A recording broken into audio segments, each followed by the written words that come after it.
আসসালামু আলাইকুম, সবাইকে জানাই শুভ সকাল। আমার জন্য এটা শুভ সকাল, কারণ আমি উঠলাম এই মাত্র, কিন্তু এখন বাজে ঘড়িতে প্রায় 10টা। এই যে আমাদের ঢেঁড়স খেতে আসছি। এখানে ঢেঁড়স লাগানো হয়েছে, অনেক উন্নত মানের ঢেঁড়স।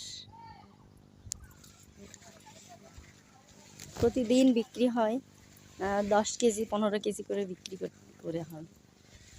খুব শীঘ্রই এই ঢেঁড়স বিক্রি করে এই যে এইরকম একটা হচ্ছে বিল্ডিং তৈরি করব।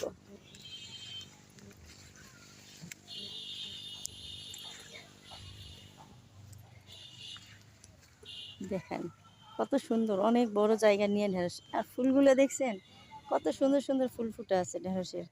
প্রত্যেকটা গাছেই ফুল ফুটছে। আপনারা যদি আশেপাশে থাকেন, কেউ যদি মনে করেন আমাদের এই ঢেঁড়সগুলো কিনবেন, তো চলে আসবেন নওগাঁ জেলার রানীনগর থানা। এখানে এসে যোগাযোগ করবেন, পাইকারি দামে আপনাদেরকে দেওয়া হবে ঢেঁড়সগুলা। খুব সীমিত দামে সেল করা হয়, বাজার চাইতে অনেক দাম কম আমাদের ঢেঁড়সগুলো পেয়ে যাবেন, এবং টাটকা, কোনো ফরমালিন নাই, একদম শুদ্ধ। রান্না করে খেয়ে দেখবেন, অনেক মজা। আর আমার ঢেঁড়স বাগানের পরিচর্যা করে এই যে একটা হুজুর, এই হুজুরটা আমাদের এই বাগানের পরিচর্যা করে, ঢেঁড়স বাগানের। আরেকটা আছে ওই যে ওই পাশে একজন, ওইও ঢেঁড়স তোলার সময় সাহায্য করে। এই ঢেঁড়স উঠাইতে গেলে হাতে যা ব্যথা, অনেক কাটা ফুটে।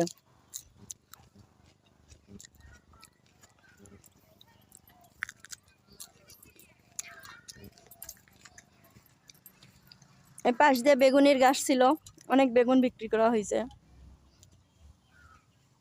নিজের মাঠ থেকে টাটকা সবজি উঠে রান্না করে খাওয়া হয়। আপনাদের যদি কারো প্রয়োজন মনে হয়, আসবেন। কখনো কখনো এমনিতেও দেওয়া হবে, ফ্রিতে দেওয়া হবে, চলে আসবেন আমাদের ঢেঁড়স কিনতে। আমি বাগানে আসলে তো এমনিতেই খালি 2-4টা ঢেঁড়স খেয়ে যাই সব সময়। রোদ খুব, যদিও বা কম আসা হয়, তারপরেও মাঝে মধ্যে একটু আসি, দেখি কাজকামগুলো ঠিকঠাক মতো করতেছে না ফাঁকি দিচ্ছে, এগুলো দেখার জন্য আসতে হয়।